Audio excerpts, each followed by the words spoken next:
د افغان طالبانو مشر وایي د پولي پورې غاړه حملې حرامې دي. سلام درنو لیدونکو، ستړي مه شئ. په افغانستان کې د واکمنو طالبانو مشر د پاکستان په ګډون د پولي پورې غاړې حملې کول د اسلام له نظره حرام بللي. په اسلام آباد کې یو لوړپوړي حکومتي سرچینې VOA ډیوي ته ویلي د طالبانو د لوړپوړو مشرانو سره په خبره کې د پاکستاني چارواکو سره د طالبانو د مشر ملاهيبت الله اخونزاده حکمنامه یا اعلامیه شریکه کړې شوې چې نوموړی پکې ویلي دي د افغانستان د خاورې د نورو هیوادونو سره د کارېدو اجازه به نه ورکوي. ویل چې په دغه مسله خبرې تېره میاشت د افغانستان دپاره د پاکستان ځانګړي استازي آصف دراني د کابل سفر 3 ورځني په مهال شوي دي.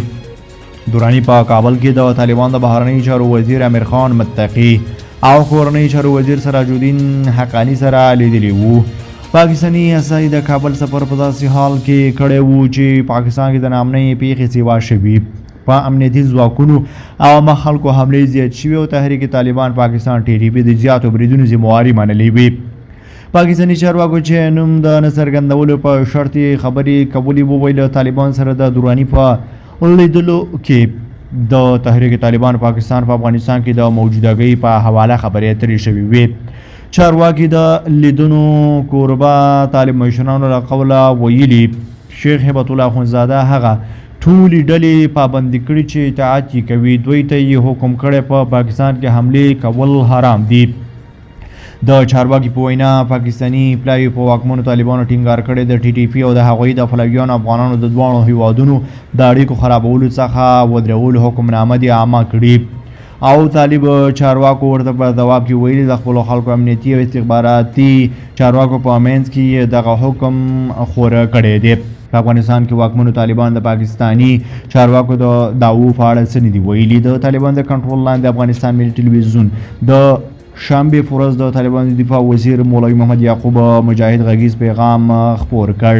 په دغه بیان کې نوموړي د کوم هیواد د نوم اخیستو بغیر ویلي د طالبانو مشر جهاد ختم کړی او د هغه اطاعت لازم دی.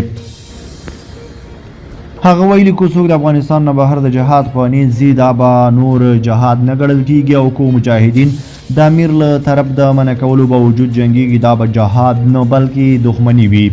اسلام آباد تور لګوي د TTP مشران چې د هیبت الله د وفادارۍ بیعت یې کړی او نورو وسلوالو ډلو په افغانستان کې د طالبانو په واک کې د راتلو وروسته خپلې اړې افغانستان ته منتقل کړي دي او پاکستان کې ترهګري کوي.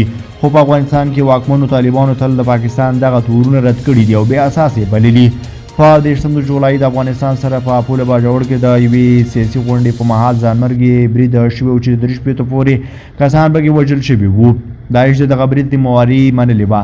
له دې وړاندې د جولای په 12 په ژوب کې په پوځي چاودنې د برید وروسته پاکستاني چارواکو ویلي د TTP په برید کوونکو وژل شوو 15 ترهګرو کې د 3 تعلق د افغانستان سره وو.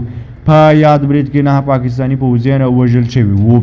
ویل شوي طالبانو په وروستیو لیدونو کې د پاکستان غوښتي چې د TTP سره بیا خبرې پیل کړي خو پاکستان دغه وړاندیز رد کړی دی. ویلي دي چې تیر کال د طالبانو په منځګړیتوب او کوربتوب د TTP سره خبرې په بده توګه ناکامې شوي دي ځکه TTP د پاکستان د عین منلو او وسلې حدود څخه انکار کړی وو. پاکستاني چارواکي وایي په تیرو 2 کلونو کې پاکستان د TTP بریدونو 80% زیات شوي دي او یوازې سږ کال د ناامنۍ په پیښو کې د امنیتي اهلکارو په ګډون 450 کسان وژل شوي دي. د پاکستان پوځ منلي د ربان کال په 7 میاشتو کې د پوځ 120 عسکر او افسران وژل شوي دي.